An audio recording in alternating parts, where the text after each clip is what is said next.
Louvado seja nosso Senhor Jesus Cristo. Estamos no dia 2 de abril, estamos na Sexta-feira Santa.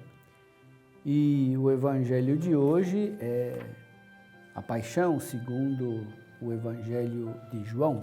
Vou ler somente um pequeno extrato desta longa leitura que se faz hoje na liturgia. Depois que crucificaram Jesus, os soldados repartiram sua roupa em 4 partes, uma parte para cada soldado. Quanto à túnica, esta era tecida sem costura, em peça única, de alto a baixo. Disseram então entre si: não vamos dividir a túnica, tiremos a sorte para ver de quem será. Assim se cumpria a escritura que diz: repartiram entre si minhas vestes e lançaram sorte sobre minha túnica. Assim procederam os soldados. Perto da cruz de Jesus estavam de pé a sua mãe, a irmã da sua mãe, Maria de Cleofas, e Maria Madalena. Jesus, ao ver sua mãe e ao lado dela o discípulo que ele amava, disse à mãe: mulher, este é o teu filho. Depois disse ao discípulo: esta é a tua mãe. Daquela hora em diante o discípulo a acolheu consigo. Depois disso, Jesus, sabendo que tudo estava consumado e para que a Escritura se cumprisse até o fim, disse: tenho sede. Havia ali uma jarra cheia de vinagre. Amarraram uma vara numa esponja embebida de vinagre e levaram-na à boca de Jesus. Ele tomou o vinagre e disse: tudo está consumado. E, inclinando a cabeça, entregou o Espírito. Meu irmão, minha irmã, nós podemos olhar para o evento da cruz e da morte de Jesus a partir de 2 ângulos diversos, 2 pontos de vista. Pelas suas causas ou pelos seus efeitos. Se nos determos nas causas históricas da morte de Cristo, nós nos perturbamos. E cada um será tentado a dizer como Pilatos: eu não sou responsável pelo sangue deste homem. A cruz, no entanto, é melhor compreendida e aceita pelos seus efeitos, mais pelos seus efeitos do que pelas suas causas. E quais foram os efeitos da morte de Cristo? Somos justificados pela fé nele, reconciliados e em paz com Deus, repletos de esperança de uma vida eterna. Um outro efeito da cruz de Cristo é que ela mudou o sentido da dor e do sofrimento humano, sofrimento físico e moral. A cruz não é mais um castigo ou uma maldição. Foi redimida quando o Filho de Deus a tomou sobre si. Qual é a prova mais segura de que a bebida que alguém lhe oferece não está envenenada? É se ele beber na sua frente do mesmo copo. Assim Deus fez. Na cruz, ele bebeu na frente de todos o cálice da dor, até o último gole. Mostrou assim que ele não está envenenado, mas que há salvação nele, há salvação do seu fundo. E não só a dor de quem tem fé, mas toda a dor humana. Ele morreu por todos. Quando for elevado da terra, tinha dito: atrairei todos a mim. Todos, não somente alguns.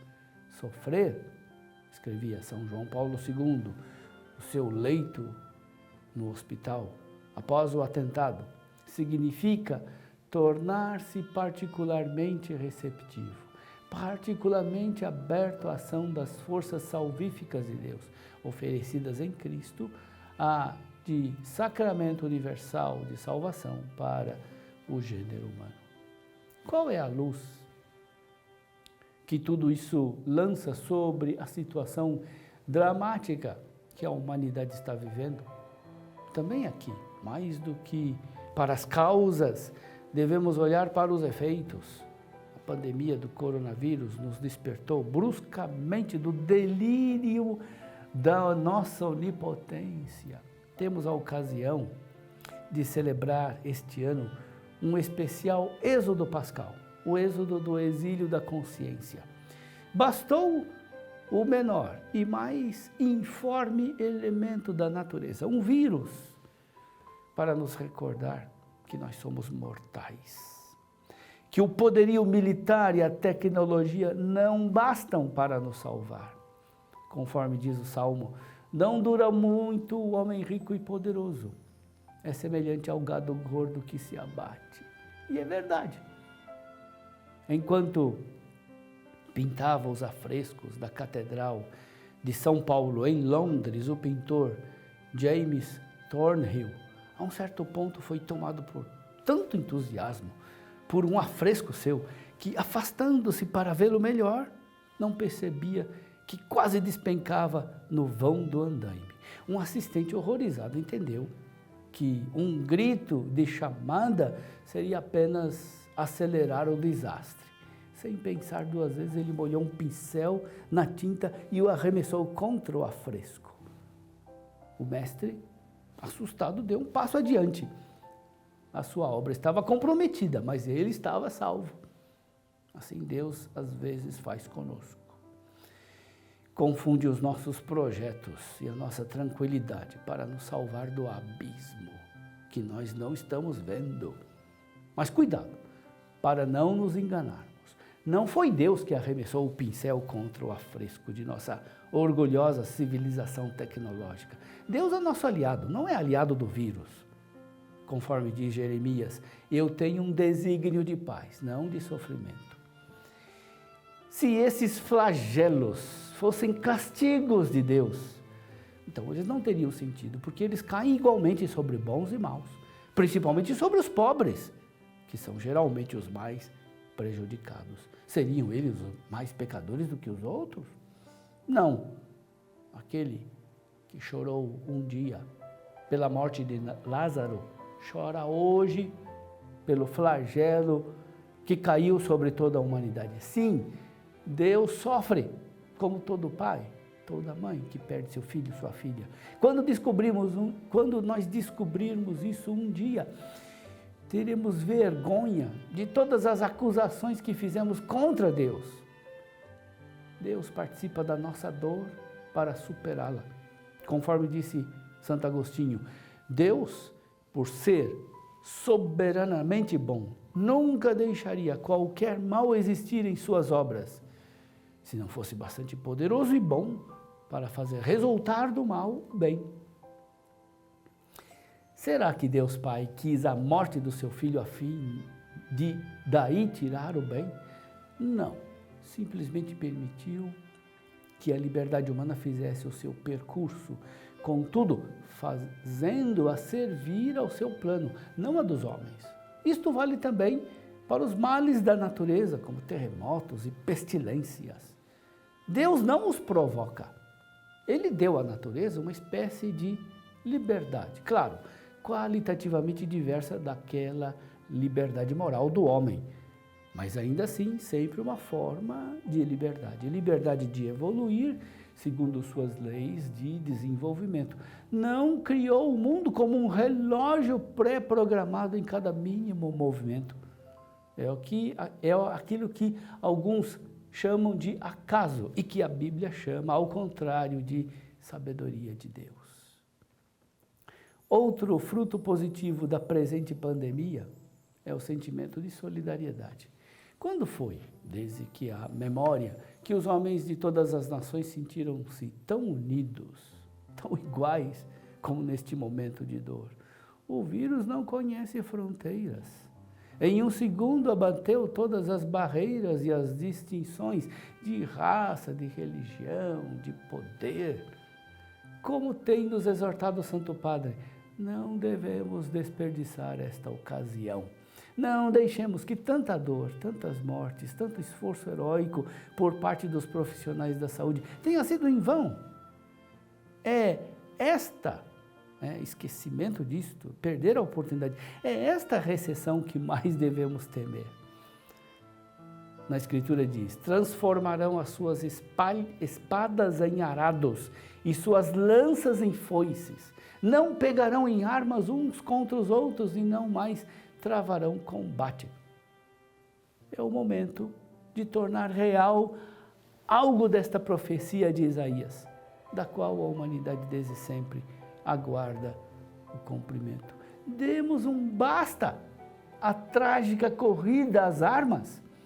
Destinemos os intermináveis recursos empregados para fabricar armas e para outras finalidades melhores e urgentes.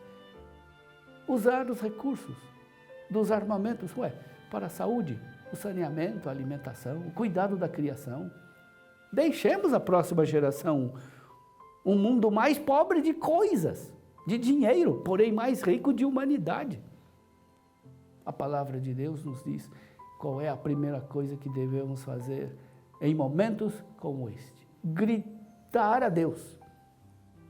É Ele mesmo quem põe nos lábios as palavras para se gritar a Ele. Levantai-vos, vinde logo em nosso auxílio, libertai-nos pela vossa compaixão, despertai, não nos deixeis eternamente. Salmo 44. Ou então, Marcos capítulo 4. Mestre, estamos perecendo e tu não te importas.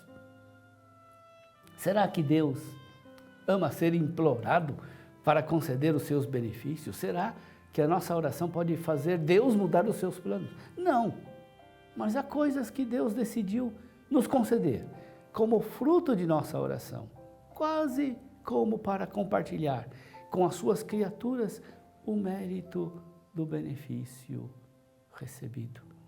É Ele quem nos impulsiona a fazê-lo. Pedi-vos será dado, batei a porta e ela será aberta. Quando no deserto os hebreus eram mordidos por serpentes venenosas, Deus ordenou a Moisés para levantar sobre uma haste uma serpente de bronze. Quem olhava não morria. Jesus se apropriou desse símbolo. Ele disse, como Moisés levantou a serpente no deserto, assim é necessário que o Filho do Homem seja levantado, para que todos os que nele crerem tenham a vida eterna. Também nós, neste momento, somos mordidos por uma invisível serpente venenosa. Olhemos para aquele que foi levantado por nós sobre a cruz. Olhemos para ele, para que nós e todas as pessoas sejam salvas. Quem olhar para ele com fé, amor, não morrerá. E se morrer, será para entrar na vida eterna. Jesus, nós também, depois dessa pandemia, ressuscitaremos e sairemos dos nossos túmulos, não para voltar à vida anterior, como Lázaro, mas para uma nova vida, como Jesus. Uma vida mais fraterna, uma vida mais humana, uma vida mais cristã.